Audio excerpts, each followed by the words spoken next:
Hi friends, അപ്പോൾ നമ്മുടെ മൂന്നാമത്തെ ക്ലാസ്സാണ് ഹിസ്റ്ററിയുടെ.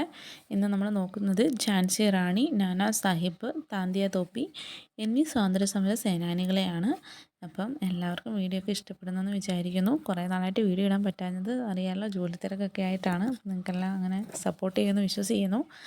അപ്പം എല്ലാവരും ക്ലാസ് കണ്ട് നന്നായിട്ട് പഠിച്ച് മുന്നേറാൻ നോക്കുക. ഓക്കെ. ഝാൻസി റാണി. ദത്തവകാശ നിരോധന നിയമം വഴി ഝാൻസി കൈയടക്കാൻ ബ്രിട്ടീഷുകാർ ശ്രമിച്ചതാണ് ഝാൻസി റാണി ബ്രിട്ടീഷുകാർക്കെതിരെ യുദ്ധം ചെയ്യാനുണ്ടായ പ്രധാന കാരണം. ദത്തവകാശ നിരോധന നിയമപ്രകാരം ബ്രിട്ടീഷുകാർ ഝാൻസി പിടിച്ചെടുത്തത് 1853 ഝാൻസി റാണിയുടെ മറ്റ് പേരുകളാണ് മനുഭായ്, മണികർണിക, ചബേലി, ലക്ഷ്മിഭായ്. ഝാൻസിയുടെ രാജാവായിരുന്ന ഗംഗാധർ റാവുവിൻ്റെ ഭാര്യയായിരുന്നു റാണി ലക്ഷ്മിഭായ്. ഗംഗാധർ റാവുവിൻ്റെ മരണശേഷം അധികാരഭ്രഷ്ടനാക്കപ്പെട്ട അദ്ദേഹത്തിൻ്റെ ദത്തുപുത്രനാണ് ദാമോദർ റാവു. അപ്പം ഗംഗാധർ റാവുവിൻ്റെ ദത്തുപുത്രനായിരുന്നു ദാമോദർ റാവു.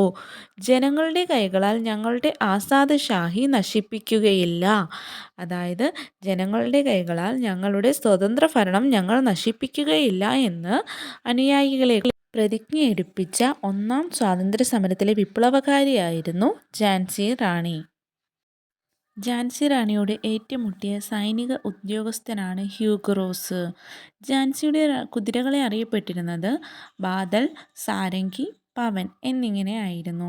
കലാപകാലത്ത് ഝാൻസി റാണി സഞ്ചരിച്ച കുതിര ബാദലായിരുന്നു. INA വനിതാ ബറ്റാലിയൻ അറിയപ്പെട്ടിരുന്നത് ഝാൻസി റാണി റെജിമെൻ്റ് എന്നാണ്. Lakshmibai national institute of physical education സ്ഥിതി ചെയ്യുന്നത് ഗ്വാളിയോറിലാണ്. ഝാൻസി റാണി മറൈൻ നാഷണൽ പാർക്ക് സ്ഥിതി ചെയ്യുന്നത് ആൻഡമാനിലാണ്. ഝാൻസി നഗരം ഇപ്പോൾ സ്ഥിതി ചെയ്യുന്ന സംസ്ഥാനം ഉത്തർപ്രദേശ്. ഝാൻസി റാണി വീരമൃത്യു വരിച്ചത് 1858 ജൂൺ 18 ഗ്വാളിയോറിലാണ്. ഝാൻസി റാണിയുടെ ജീവിതം ആധാരമാക്കി റാണി എന്ന ഇംഗ്ലീഷ് നോവൽ എഴുതിയത് ജയശ്രീ മിശ്ര. ഝാൻസി റാണിയെക്കുറിച്ച് സീത എന്ന നോവൽ എഴുതിയത് Philip meadows Taylor.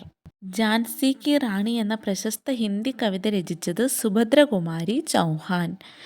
Queen of Jhansi എന്ന പുസ്തകം രചിച്ചത് മഹാശ്വേതാ ദേവിയാണ്. ഝാൻസി റാണിയുടെ ജീവിതകഥ ആസ്പദമാക്കി നിർമ്മിക്കപ്പെട്ട സിനിമയാണ് മണികർണിക, ക്വീൻ ഓഫ് ഝാൻസി.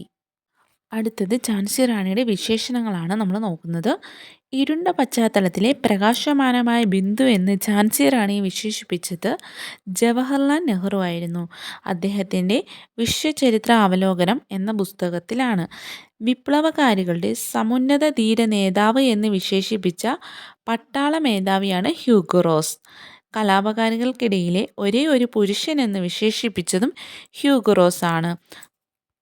അവൾ ഒരു പുരുഷനെ പോലെ പോരാടി, അവൾ ഝാൻസിയിലെ റാണിയായിരുന്നു എന്ന് പറഞ്ഞത് സുഭദ്രകുമാരി ചൗഹാൻ.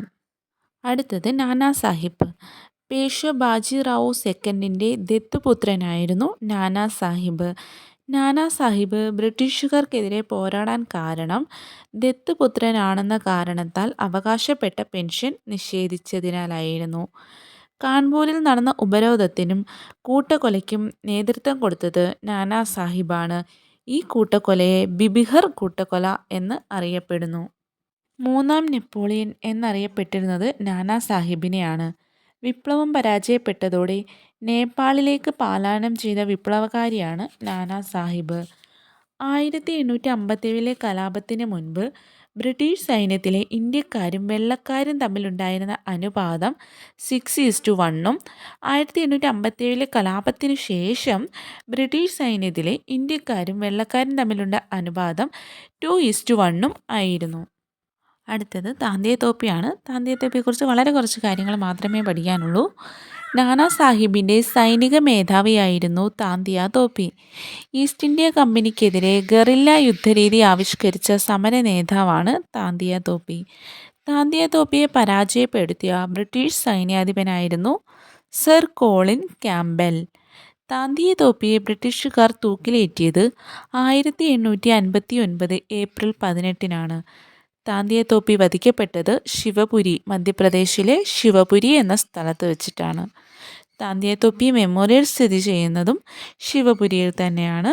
താന്തിയത്തൊപ്പിയുടെ യഥാർത്ഥ നാമമാണ് രാമചന്ദ്ര പാണ്ഡുരംഗ്.